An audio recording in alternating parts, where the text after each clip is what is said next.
Assalamualaikum warahmatullahi wabarakatuh. Perkenalkan, kita kelompok 5 dari kelas 633A01 yang beranggotakan 5 orang, yaitu ada Anastasia Sagita Oktaviola dengan NIM 6321005, Farah Azhar Rahmawati 632109196, Muhammad Farizal Yusuf 632107171, dan Shalom Fajrin 632100002.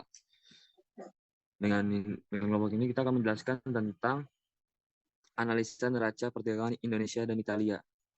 Untuk penjelasan pertama akan dijelaskan oleh anggota kita, Shalom Fajrin.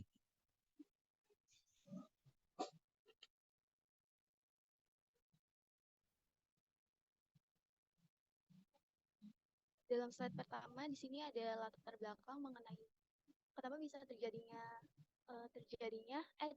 kerjasama antara Indonesia dan Italia. Awalnya hubungan diplomatik Indonesia dan Italia dimulai dengan pengakuan Italia terhadap kemerdekaan Indonesia pada tanggal 29 Desember 1949. Pada bulan Oktober 1951, Italia membuka perwakilan diplomatik di Jakarta. Indonesia kemudian membuka perwakilan diplomatik di Roma di bulan Maret 1952. Pada tahun 1953, kedua negara kemudian menyepakati untuk meningkatkan kerjasama perwakilan menjadi pada tingkat kedutaan besar baik di Roma maupun di Jakarta. Next. Dalam kerjasama politik.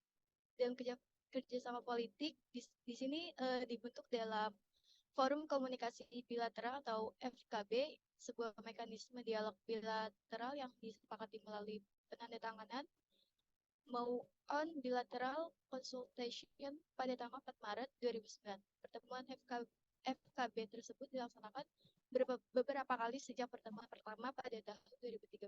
Yang kedua, kerjasama pemajuan demokrasi melalui Bali Democracy Forum atau BDV. Yang ketiga, ada kerjasama pertahanan berdasarkan nota kesepahaman antara Kementerian Pertahanan RI dan Kementerian Pertahanan Italia. Dalam kerjasama pertahanan dan keamanan, pada 2021, Prabowo Subianto sebagai Menteri Pertahanan RI juga menandatangani pembelian fregat atau FREM kelas Bergamini buatan Fincantieri serta membeli fregat kelas Mistral yang telah dimodernisasi. Prabowo juga tak menutup kemungkinan adanya kerjasama di masa mendatang antara Fincantieri dan PT PAL. Next.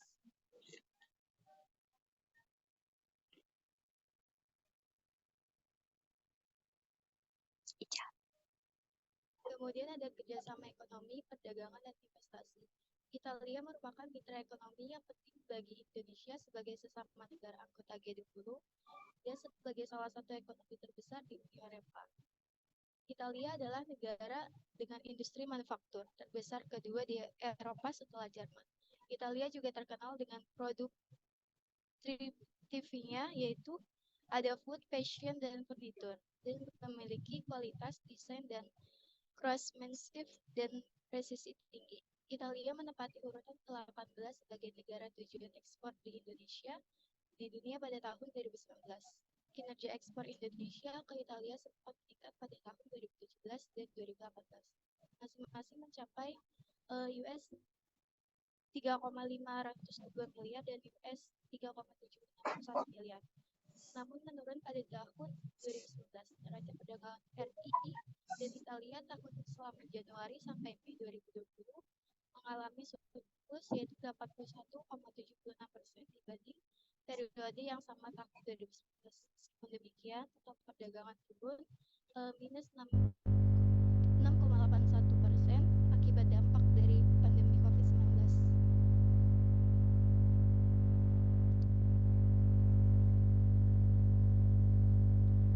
Berikutnya ini ada produk-produk yang diimpor dari Italia, dari Indonesia ke Italia. Berikutnya akan dibahas Fariza Muhammad Yusuf.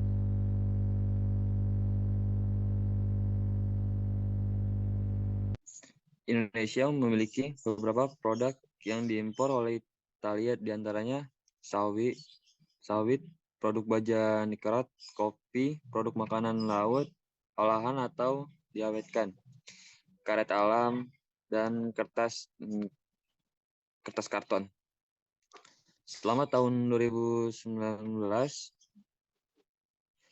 impor komoditas minyak kelapa sawit ke Italia turun secara signifikan akibat ketentuan peraturan perdagangan Uni Eropa yang kompornya negatif atas kelapa sawit, yang dianggap merusak lingkungan dan tidak sulit baik untuk kesehatan. Meskipun demikian, impor Italia atas produk besi dan baja, plastik, dan kopi, teh, dan rempah meningkat.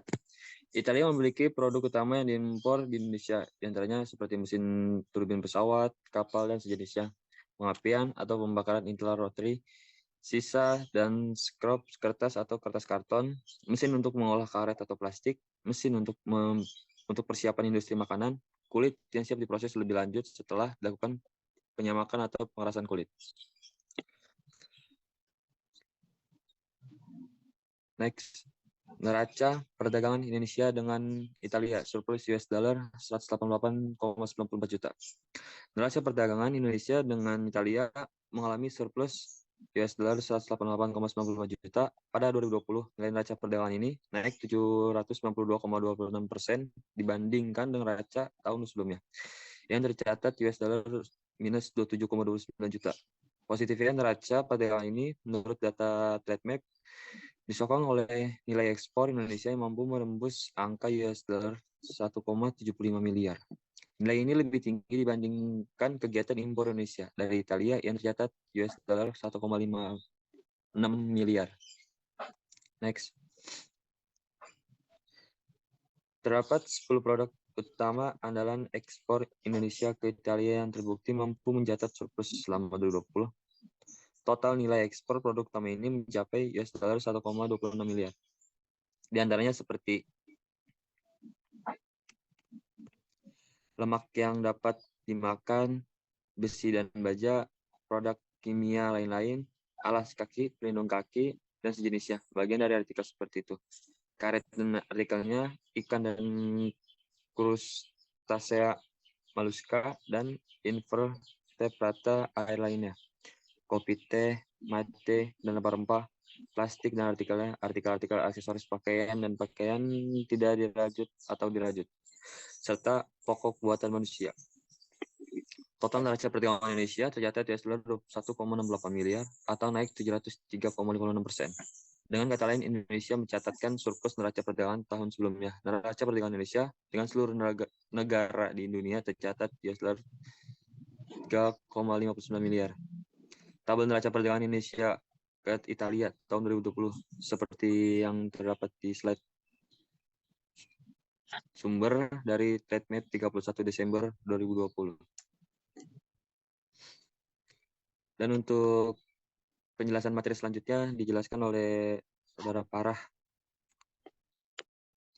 Baik, sebelumnya mohon maaf karena saya share screen jadinya video saya tidak bisa tampil. Di sini ada bidang pertanian. Di bidang pertanian, Menteri Pertanian RI Syahrul Yassin Limpo telah melakukan kunjungan kerja ke Roma tanggal 19 sampai 22 Januari 2020. Pada kesempatan tersebut, Menteri Pertanian RI telah melakukan pertemuan bilateral dengan Menteri Kebijakan Pertanian, Pangan dan Kehutanan Italia, Teresa Bellanova, dan menandatangani MOU kerjasama bidang pertanian RI dan Italia. Kedua menteri sepakat untuk segera mengimplementasikan MOU yang dapat dimulai dengan penyelenggaraan joint research, program peningkatan kapasitas, penukaran informasi pertanian, inovasi teknologi, dan pengembangan genetik. Yang kedua ada pangan. Italia merupakan negara penggagas deklarasi aliansi diet Mediterranean dan diet sehat tradisional lainnya, yang saat ini konsepnya tengah bergulir di antara negara-negara anggota FAO. Saat ini, sudah ada 15 negara yang mendukung aliansi ini, antara lain seperti Siprus, Ekuador, Mesir, Iran, Portugal, dan Spanyol. Italia melakukan pendekatan kepada Indonesia untuk dapat bergabung dalam aliansi ini. Dan peluang ini dapat dimanfaatkan Indonesia dalam mempromosikan diet sehat tradisional Indonesia berbasis kelapa atau minyak kelapa atau kelapa sawit. Yang ketiga ada pendidikan. Kerjasama bilateral di bidang pendidikan menunjukkan peningkatan yang ditandatangani dengan semakin banyaknya jumlah pelajar di Indonesia. Melanjutkan pendidikan di Italia. Selain program fashion dan industri fashion yang diminati oleh pelajar Indonesia, ada minat program lain yang menjadi perhatian diantaranya ada perfilman, arsitektur, engineering, dan arkeologi. Kerjasama antara lembaga pendidikan tinggi juga menunjukkan peningkatan. Dalam ikatan ini, KBRI Roma aktif menjajaki pembentukan kemitraan antara pendidikan tinggi terkemuka di negara akreditasi.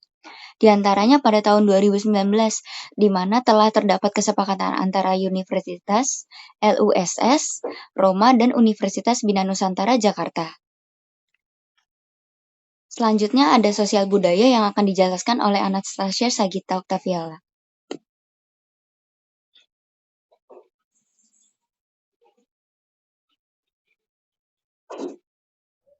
Kerjasama di bidang informasi dan penerangan juga dibangun melalui kerjasama antara LPP, TVRI, dan Media Nasional Italia atau RAI. Melalui program-program mengenai Indonesia yang ditayangkan, RAI diharapkan dapat meningkatkan pemahaman masyarakat Italia terhadap Indonesia. Kerjasama dengan sekolah fashion, Covia di Italia juga telah dijalin, yang menyatukan talenta desain siswa atau siswi Italia dengan produk material kain Indonesia seperti batik. Kolaborasi ini bisa menjadi peluang pasar mode baru bagi kedua negara. Next. Bisa langsung lanjut ke kesimpulan? Kesimpulannya, jadi kerjasama perdagangan dan investasi Indonesia dengan Italia berpotensi meningkat, mengacu pada volume perdagangan kedua negara tersebut yang kembali naik sekitar 30% pada Januari dan Agustus 2021. Perdagangan kedua negara sempat mengalami penurunan sekitar 3,3 miliar dolar AS dan investasi Italia sebesar 12,7 juta dolar akibat dampak COVID. Potensi penguatan kerjasama investasi Indonesia dan Italia masih sangat besar. Pemerintah Indonesia saat ini sangat mendorong peningkatan iklim investasi melalui berbagai kebijakan, termasuk Kementerian Indonesia Investment Authority dan co-founding dan co-development di berbagai proyek besar di Indonesia. Terima kasih. Baik, segitu dari kelompok kami. Mohon maaf, kurang lebihnya mohon maaf. Terima kasih dan selamat tinggal. Dadah. Recording stopped.